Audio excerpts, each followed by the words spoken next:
13,000 மேடைகளிலே ஒரு முறை கூட என் அரும் இஸ்லாமிய சொந்தங்களை என்று பேசவில்லை. என் அரும் தமிழ் மக்களை என்றுதான் 13,000 மேடைகளிலும் பேசி.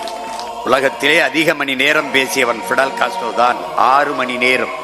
ஆனால் உலக வரலாற்றிலே அமெரிக்காவிலே பிலோடெல்பியா ஃபெலோஷிப் என்கிற பல்கலைக்கழகத்தில் டெல்டா என்ற அரங்கிலே 13 மணி நேரம் தொடர்ச்சியாக ஆங்கிலத்திலே உரையாற்றிய வரலாற்று புரட்சியாளன் பழனி பாபா.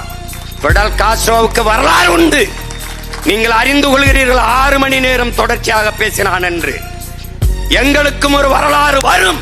அது எங்கள் உயிர் அண்ணன் பழனி பாபா 13 மணி நேரங்கள் தொடர்ச்சியாக உரையாற்றினான் என்ற பதிவு வரும். எழுதி வைங்கள் என்ன சொந்தங்களே, ஒரு நாள் இந்த பிள்ளைகளுக்கு அதிகாரம் வரும். பழனி பாபா என்கிறவனுடைய நினைவு இடம் போற்றத்தக்க புனித இடமாக மாறும். அங்க இந்த மகன் நானே கந்திரியாக்கி கொண்டாடுவேன். எந்த கொம்பன் தடுக்க முடியாது.